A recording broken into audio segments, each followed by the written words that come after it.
साथियों नमस्कार। मैं Ganesh Sharma, deputy commissioner government of Rajasthan, आपके अपने यूट्यूब चैनल एथिका एजुटेक में स्वागत करता हूं, अभिनंदन करता हूं। साथियों, आज हम एक हमारे द्वारा लिखित किताब राजस्थान की राज व्यवस्था का रिव्यू करने जा रहे हैं। राजस्थान की राज व्यवस्था आपके समक्ष बाज़ारों में उपलब्ध हो गई है, इसके बारे में हम बताना चाह रहे हैं। साथियों, ये किताब हमारे सामने है। ये किताब बेसिकली राजस्थान की राज व्यवस्था, जो राज्य की प्रतियोगी परीक्षाओं की तैयारी कर रहे हैं, चाहे वो आरएस की तैयारी कर रहे हो, चाहे एसआई की तैयारी कर रहे हो, चाहे CET, REET, college lecturer, school lecturer, जिस भी एग्ज़ाम्स की तैयारी कर रहे हैं, उस एग्ज़ाम्स के लिए काफ़ी उपयोगी सिद्ध होगी। और दूसरी बात, जो बच्चे पॉलिटिकल साइंस से या पब्लिक एडमिनिस्ट्रेशन से एमए या बीए कर रहे हैं, तो उसके लिए भी ये किताब काफ़ी कारगर हो सकती है। साथियों, ये जो किताब के बारे में मैं आपको बताना चाहूँ कि ये किताब आपके लिए किस प्रकार से मददगार हो सकती है, आपके सिलेबस को किस प्रकार से रेखांकित करती है।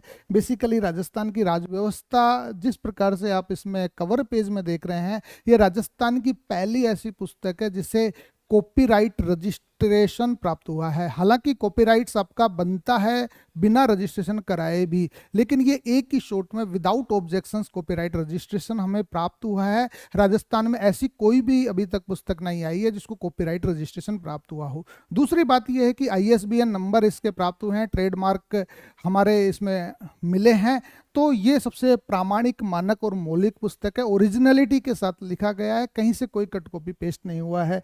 ये एथिका एंटरप्राइजेज के द्वारा ये प्रकाशित की गई है। अलवर का प्रकाशन है एथिका एंटरप्राइजेज, जिसने ये किताब प्रकाशित की है। साथियों, अब हम बात कर रहे हैं राजस्थान की राज व्यवस्था का। जैसा कि राज व्यवस्था के इस कवर पेज के दूसरे पेज में लिखा हुआ है, तो इसमें सबसे बड़ी बात यह है कि इस पुस्तक की कि इसमें अध्याय के उद्देश्यों का निरूपण किया गया है, जो ज्ञान, समझ, अनुप्रयोग और कौशल के आधार पर है। दूसरी बात, इसमें ये कहा गया कि अध्याय के पश्चात अध्याय सार दिया गया है, जो आपको एग्जाम्स में जाते जाते वक्त आपको मदद करेगा। तीसरी बात ये कहा गया है कि अध्याय के बाद में हमने मानक और प्रामाणिक और मौलिक प्रश्नों का, वस्तुनिष्ठ प्रश्नों का समावेश इसमें किया है। साथ ही आप यदि एकेडमिक तैयारी कर रहे हैं या प्रतियोगी परीक्षाओं में आरएस मेंस दे रहे हैं, तो उसके लिए भी मेंस में 15-50 शब्दों के लिए इसमें प्रश्न दिए गए हैं। और जो भी अभी हमारे कोई कानून आए हैं, संशोधित कानून हुए हैं या और कोई धाराएं हैं, उन सब के बारे में भी हमने अपेंडिक्स में उल्लेख किया है। जो सरकार के नए जिले बने हैं, नए जिलों का भी विश्लेषण इस किताब में किया गया है। अब हम बात करें कि ये कॉपी जो है हमारी है, इसमें हमने कोशिश की है कि कोई गलतियां नहीं हो। काफ़ी 5-7 बार प्रूफ रीडिंग की गई है, फिर भी यदि कोई गलतियां होती है तो आपके सुझाव आमंत्रित है। आप 75-680 हमारे ये नंबर हैं, इस पर आप भेज सकते हैं। 75-680-80-622 पर अपने सुझाव आप भेज सकते हैं। ये सारी चीज़ें हमने व्यवस्थाएं की है। यदि कोई इसकी कॉपी भी करता है तो हम कॉपीराइट एक्ट लगाकर उस पर कार्रवाई कर सकते हैं। ये व्यवस्थाएं हैं। तीसरा, हमने हमारे जो पूर्वज हैं, हमारे पिताजी हैं, उनको ये किताब सादर श्रद्धांजलि अर्पित की है, उनको नमन किया है। और उन पितरों की वजह से आज हम इस संसार में हमारा अस्तित्व है, उनको हम नमन किया है हमने इस किताब में। अब हमें प्राक कथन में हमने ये बताया है कि 26 अगस्त, साथियों जन्माष्टमी के दिन 26 अगस्त तक हमने इसमें अपडेशन किया है। साथियों, अपडेशन 26 अगस्त तक का हुआ है और बेसिकली त्रुटिहीन बनाने का हमने प्रयास किया है। और इस पुस्तक के प्रत्येक अध्याय को हमने टॉपिक विवेचन, तालिका, रेखा चित्र, तुलनात्मक चार्ट के रूप में हमने बताया है। कोशिश की है कि जहां संविधान की बात हो, जहां कानून की बात हो, तो उन संवैधानिक प्रावधानों को हमने एक बॉक्स में स्पेशली रखा है। और बेसिकली ये किताब एक जो भी एग्जाम्स है आपके आरपीएससी के या आरएसएसबी के या यूनिवर्सिटीज़ के, कॉलेजेस के, उनके लिए वन स्टॉप बुक का ये कामकाज करेगी ये किताब। इसमें हमने इसके बाद में कोशिश की है ये अध्याय का जो अनुक्रमणिका है, तो ये हमने प्रस्तुत किया है कि पहला जो अध्याय हमारा, बेसिकली इसको हमने 5 इकाइयों में बांटा है। तो इकाई 1 राज्य सरकार से जुड़ा हुआ है। राज्य सरकार में 3 चैप्टर है, कार्यपालिका, विधायिका, न्यायपालिका। तो कार्यपालिका, जैसा कि आप देख रहे हैं कि अध्याय के उद्देश्य, संवैधानिक प्रावधान, राज्यपाल के सभी आयामों से हमने इसमें बात की है। इसकी राज्यपाल की शक्तियों को बताया है, पदस्थिति और भूमिका का वर्णन किया है, मंत्री परिषद का उल्लेख किया है, मुख्यमंत्री का उल्लेख किया है। फिर उसके बाद में अध्याय सारांश दिया है, वस्तुनिष्ठ प्रश्न दिए हैं, वर्णनात्मक प्रश्न दिए हैं। ये सारी बातें इसमें स्पेसिफिक है जो कोई किताबों में नहीं मिलेगी आपको।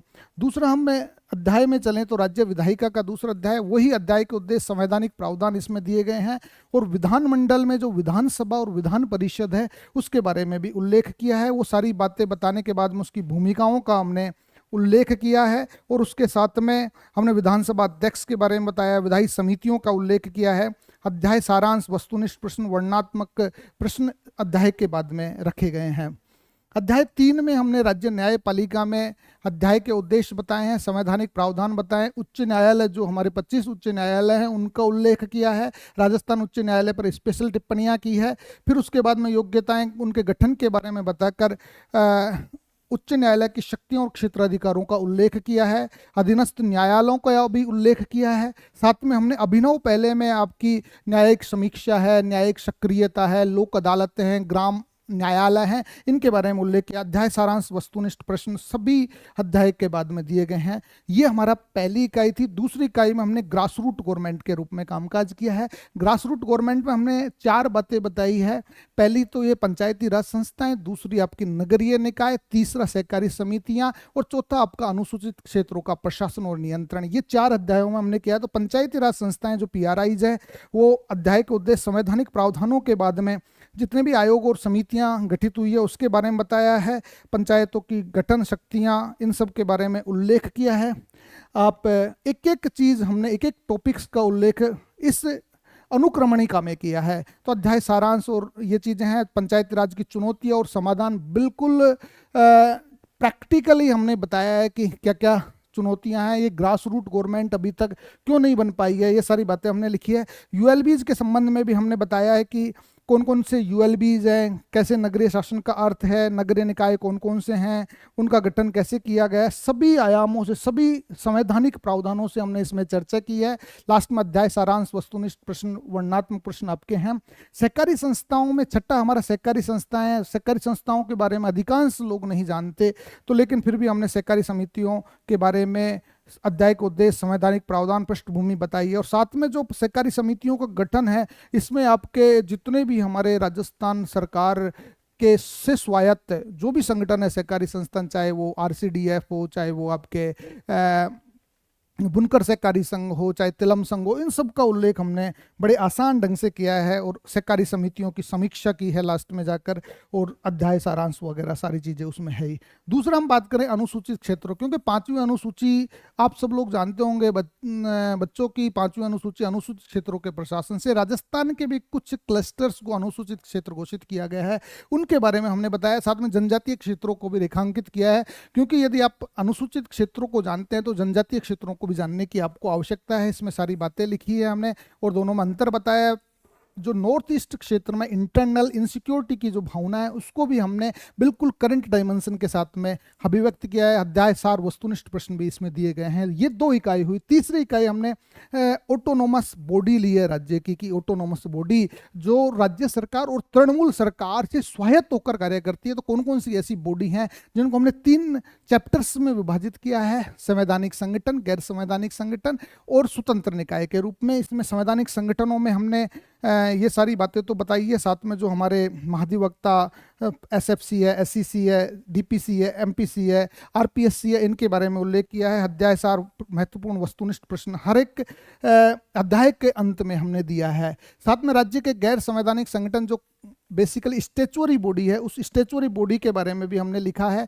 ये चीज़ें बताने के बाद में लोकायुक्त है, राज्य महिला आयोग, राज्य मानवाधिकार आयोग, राज्य सूचना आयोग, जो भी आपके सिलेबस में है उनको हमने पहले रेखांकित किया है। फिर दूसरे कौन कौन से आयोग हैं जो करंट की दृष्टि से यदि आपके सिलेबस में, मतलब सिलेबस में तो नहीं है लेकिन करंट में यदि वो चर्चा में रहते हैं तो उसके बेसिक सवाल आने के चांसेस बनते हैं, उन चीज़ों को भी हमने इसमें रेखांकित किया है।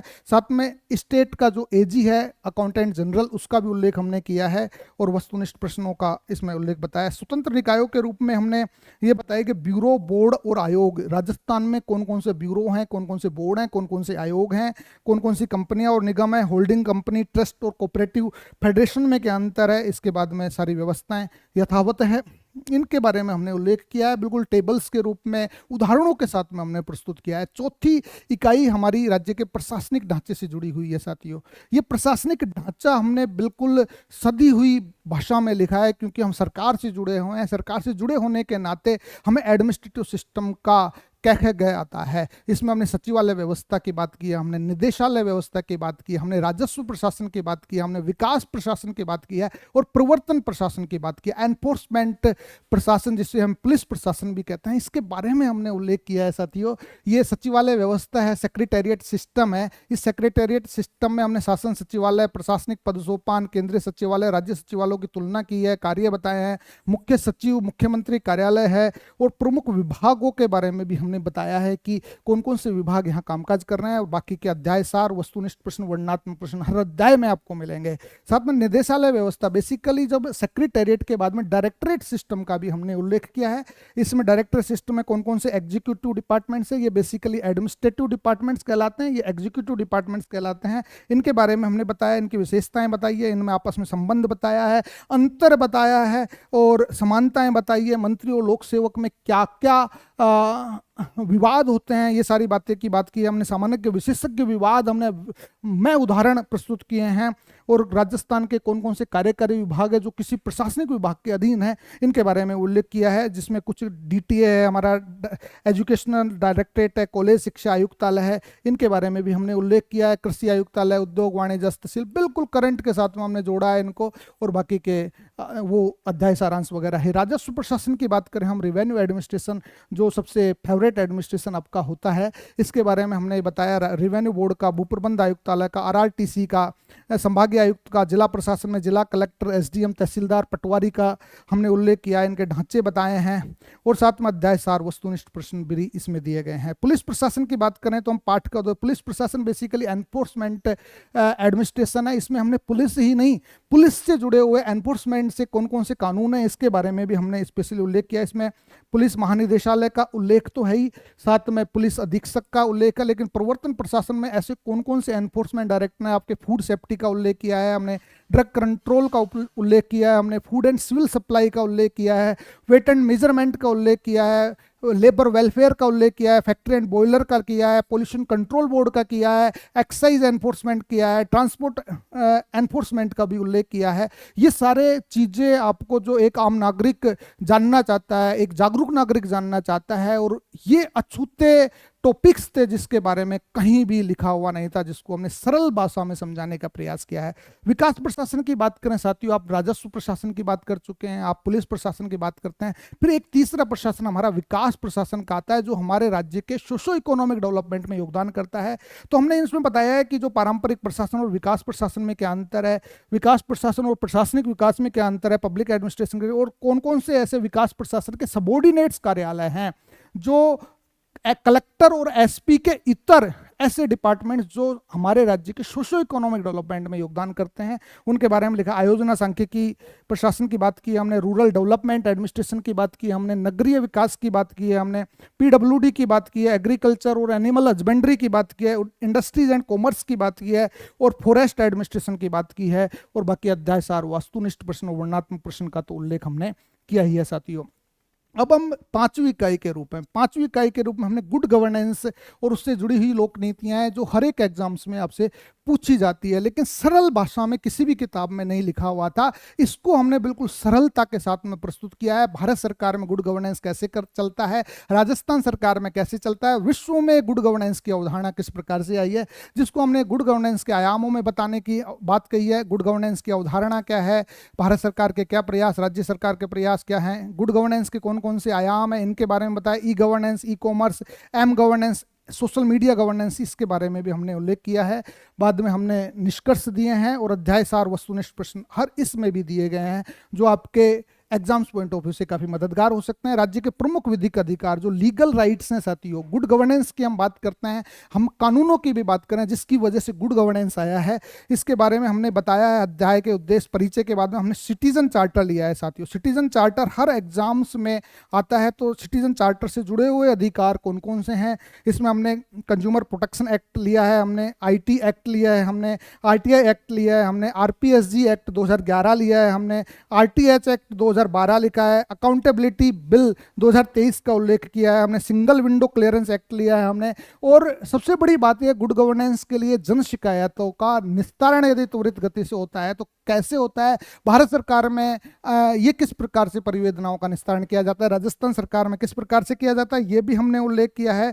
और साथ में बेसिकली प्रशासन में शुचिता कैसे लाई जाए, प्रशासन को में भ्रष्टाचार मुक्त कैसे किया जाए, तो ये सारी बातें, कौन कौन से कानून है उसके बारे में किया हमने। भ्रष्टाचार निवारण कानून का उल्लेख किया है हमने, बेनामी संपत्ति का उल्लेख किया हमने, सीवीसी एक्ट का उल्लेख किया है, और साथ में हमने लोकपाल, लोकायुक्त, आयुक्त का उल्लेख किया है, विसल ब्लोवर का उल्लेख किया है, कॉर्पोरेट गवर्नेंस की बात कही है, और अध्याय सार वस्तुनिष्ठ प्रश्न इसमें भी हमने दिया गया है जो आपके एग्जाम्स के पॉइंट ऑफ व्यू से बन सकते हैं। साथियों, फिर हमने प्रशासन में भागीदारी किस प्रकार से हो, जनता की भागीदारी किस प्रकार से हो, और कौन कौन सी लोक नीतियां हैं जो आपके एग्जाम्स में आती है, इनको हमने सहज रूप में रखा है। जन भागीदारी के बाद में लोक नीतियां कौन बनाती है, सरकार बनाती है, तो कौन कौन सी नीतियां हैं, चाहे ग्रीन हाइड्रोजन नीति हो, बेघर उत्थान नीति हो, स्टार्टअप पॉलिसी हो। इसके अलावा हमने जब ये पॉलिसीज के बाद में हमने जो इस बजट में 2024-25 के संशोधित बजट में राजस्थान सरकार द्वारा जो 20 पॉलिसीज लाई गई है, इसका भी उल्लेख किया है जो आपके एग्जाम्स के पॉइंट ऑफ व्यू से काफी मायने रख सकता है। वस्तुनिष्ठ और वर्णनात्मक प्रश्न तो हर जगह आपको मिलेंगे ही। साथ में हमने बेसिकली आरएस मेंस के पॉइंट ऑफ व्यू से जो बीए एमए में पॉलिटिकल साइंस से तैयारी कर रहे हैं, पब्लिक एड से तैयारी कर रहे हैं, उन बच्चों के लिए काफी मदद हो सकती है। और साथ में जो कंपटीशन में करंट बेसिस पे सवाल आते हैं, ये भी आपसे हो सकते हैं। इसमें 3 राज्यों के निर्माण की बात कही है हमने अध्याय 19 में, तो स्वतंत्र भारत से पहले कौन से राज्य थे, किस प्रकार की व्यवस्थाएं थी, घटे उसके बाद में कौन से बने, कुछ राज्यों के लिए स्पेशल प्रावधान किए गए हैं तो कौन कौन से हैं, 370 371 में हमने केंद्र शासित प्रदेश कौन कौन से हैं 239 से 242 में, फिर अध्याय सार परीक्षोपयोगी। ये काफ़ी ज़बरदस्त टॉपिक है जो राज्य निर्माण के संबंध में आपसे सवाल पूछे जाते हैं, जो मददगार कर सकता है। फिर डेमोक्रेटिक बेसिकली डायनामिक्स के बारे में उल्लेख किया है कि डेमोक्रेटिक मतलब लोकतंत्र में गत्यात्मकता कैसी लाई जा सकती है। इसमें पॉलिटिकल पार्टीज हैं, हमारे जो पॉलिटिकल व्यवस्था है भारत में, कौन कौन से प्रमुख राजनीतिक दल हैं, दबाव समूह कैसे काम करता है, लोकमत कैसे काम करता है, भारत में मतदाता किस किस आधार पर व्यवहार करता है, जाति के आधार पर, धर्म के आधार पर, संप्रदाय के आधार पर, एकता अखंडता से जुड़े हुए कौन कौन से बिंदु हैं, इनके बारे में बताया है। और चुनाव सुधार से जुड़े हुए जो भी पहले की गई है चुनाव आयोग के द्वारा, भारत सरकार के द्वारा, भारतीय संसद के द्वारा, तारकुंडे समिति है, दिनेश गोस्वामी समिति है, ये सारी समितियों के बारे में हमने उल्लेख किया है। गठबंधन की राजनीति में क्या होता है, राजस्थान की राजनीति के कौन कौन से प्रतिस्पर्धात्मक चरण है, जो बेसिकली आरएस मेंस के टॉपिक्स हैं, इसको भी हमने रखा है। दलीय प्रणाली क्या है, जनांकिकी की स्थिति क्या है, एमए पॉलिटिकल साइंस में भी ये बातें पूछी जाती है। सिविल सोसाइटी और जन आंदोलन कैसे बनते हैं, ये सारी बातें हमने इसमें कही है। साथ में भारतीय लोकतंत्र के समक्ष कौन कौन सी चुनौतियां हैं, नागरिकतावाद जो अभी चल रहा है बेसिकली मुद्दा, उसको हमने रेखांकित किया है। राजभाषावाद का भी उल्लेख किया है, भाग 17, ये भाग 2 भारतीय संविधान से जुड़े हुए हैं, इसको हमने बिल्कुल सरल भाषा में बिल्कुल करंट डायमेंशंस के साथ में प्रस्तुत किया है। क्षेत्रवाद, जातिवाद, सांप्रदायिकता, गरीबी, भ्रष्टाचार, राजनीति का अपराधीकरण, आतंकवाद, ये सारी बातें हमने इसमें लिखी है। और यह 21 चैप्टर्स के साथ में हमने इसको बहुत आकर्षक ढंग से सजाने के लिए कुछ तालिकाएं, स्पेशल बॉक्स, मानचित्र और चार्ट दिए हैं। बेसिकली ये चार्ट इस प्रकार से है, तो लोग सब में अंतर बताया है, सारी चीज़ें बताई गई है। तो ये चार्ट्स, इतने सारे चार्ट्स हमने इसमें उपलब्ध कराए हैं। आप देखेंगे, इस किताब को लाएंगे तो आपको पता लगेगा कि 151 चार्ट, आप ताजुब करेंगे कि 151 चार्ट, टेबल, स्पेशल बॉक्स इस किताब में दिए गए हैं। यदि आपको वैसे तो हमने सरल भाषा में समझाने का प्रयास किया है, यदि आपको उससे भी सरल समझ में नहीं आए तो आप तालिकाओं को देख सकते हैं, आप हमारे अंतर को देख सकते हैं, समानताएं देख सकते हैं, संबंध देख सकते हैं। इन सब चीज़ों के बारे में हमने अंतर किया है। और जो केंद्र राज्य के प्रमुख कानून हैं, ये हमने 30 कानूनों के बारे में उल्लेख किया, जिसमें नारी शक्ति वंदन अधिनियम जो आरक्षण बिल था, इसका भी हमने उल्लेख किया है। जो हमारे भारतीय न्याय संहिता, नागरिक संहिता, साक्ष्य संहिता, इन सब का भी उल्लेख हमने इसमें किया है। और कौन कौन से हमारे संदर्भ बिंदु है जहाँ से हमने सारी बातें ली है। पीछे का पेज है जिसके बारे में हमने बताया है। और साथ में हमारी भविष्य में कला संस्कृति की किताब और राजस्थान की अर्थव्यवस्था भी पाइपलाइन में है, जो शीघ्र आने वाली है। तो मैं तो ये चाहूँगा कि साथियों कि आप ये किताब को ज़्यादा से ज़्यादा खरीदिए और ज़्यादा से ज़्यादा लोगों को सुझाइए। और सब्सक्रिप्शन बॉक्स में हमारा, डिस्क्रिप्शन बॉक्स में हमारा लिंक दिया गया है, इस लिंक पर जाकर आप सीधा ऑनलाइन हमारे एप्लीकेशन से खरीद सकते हैं, हमारी वेबसाइट से खरीद सकते हैं, या फिर आप अमेजोन फ्लिपकार्ट से भी, ई कॉमर्स साइट से खरीद सकते हैं। वैसे तो हमने राजस्थान के सभी बुक स्टोर्स पर ये किताब रखवा दी है, आप बुक स्टोर से भी डायरेक्ट जाकर इस किताब को खरीद सकते हैं। तो आप जरूर इस किताब को लेकर आइए और अपने भविष्य को सफल बनाइए, और देखते रहिएगा एथिका एजुटेक। धन्यवाद।